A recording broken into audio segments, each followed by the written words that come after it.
എന്താ ഇങ്ങനെ ആലോചിക്കുന്നത്? ഒന്നുമില്ല പാടി.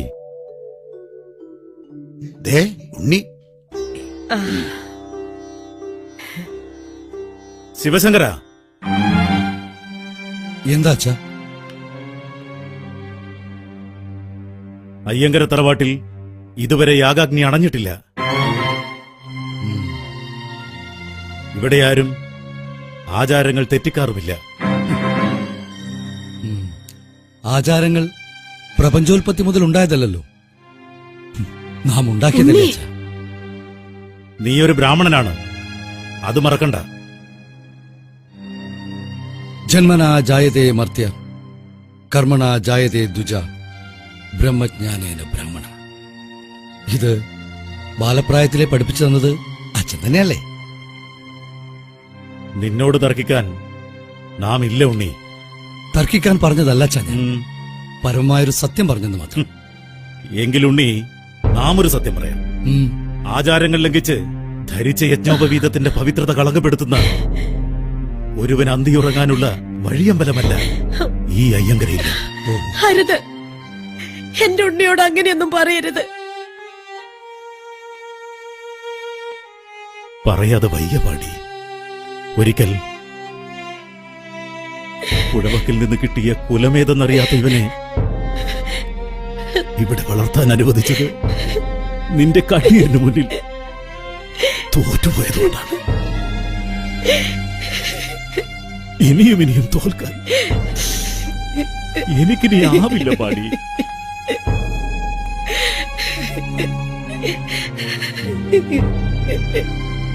അവിടുന്ന് പറഞ്ഞു വരുന്നത് നിന്റെ മകനും ഞാനും ഈ ഇല്ലത്തൊന്നിച്ചു ഞാൻ പോയി.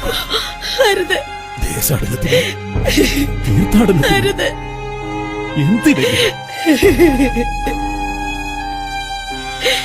വേണ്ട, പോകേണ്ടത് ഞാനാണ്. ഉണ്ണി, എനിക്ക് പോയേ തീരൂ.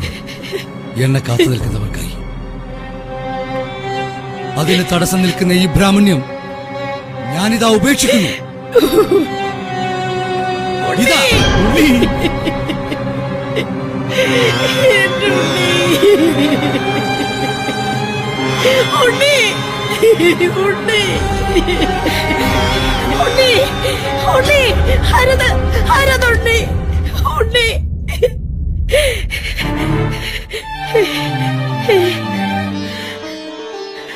ഉണ്ണി, ഉണ്ണി.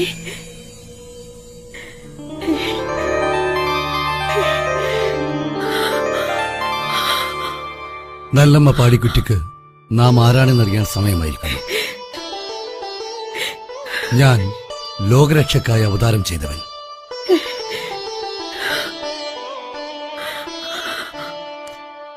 പാമ്പിൽ ശയിക്കുന്നവന്റെയും പാമ്പണിയുന്നവന്റെയും ചൈതന്യങ്ങൾ കൂടിച്ചേർന്നവൻ.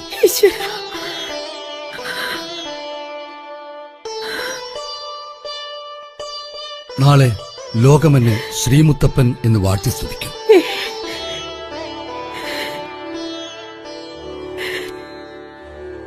എനിക്ക് യാത്ര പോകാൻ സമയമായിരിക്കുന്നു.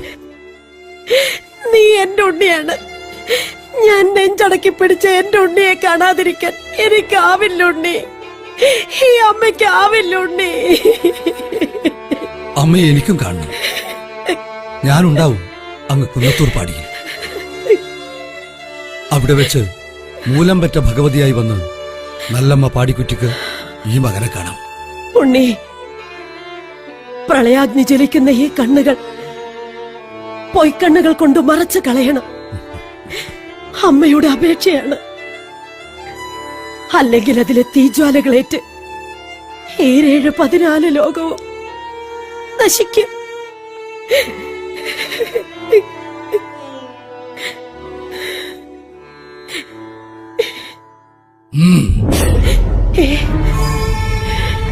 ഉണ്ണി,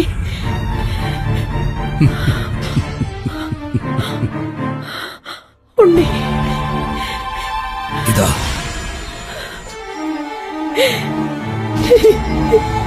എന്റെ ഉണ്ണി.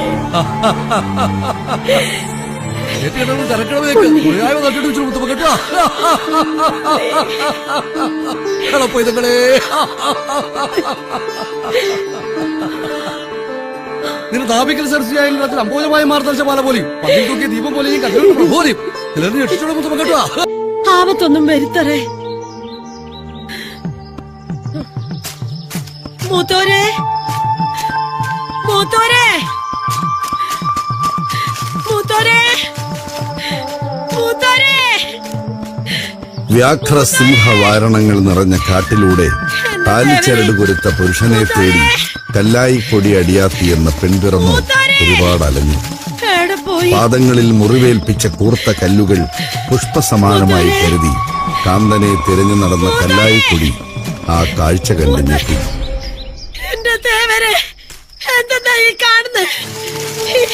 തന്റെ എല്ലാമായ ഭർത്താവ് ഒരു പനച്ചുവട്ടിൽ ശിലാരൂപത്തിലായിരിക്കുന്നത് കണ്ട് അടിയാത്തി നടുങ്ങി. എന്റെ മൂത്തോരെ, പനമുകളിൽ ഇരുന്ന് മധു നുകർന്നുകൊണ്ടിരുന്ന മുത്തപ്പനോട് കരഞ്ഞു പ്രാർത്ഥിക്കാനേ ആ സാധ്വിക്കാകുമായിരുന്നുള്ളൂ. പ്രാർത്ഥനയിൽ മനമലിഞ്ഞ മുത്തപ്പൻ ചന്ദന് സ്വരൂപം തിരിച്ചു നൽകി. മൂത്തോരെ,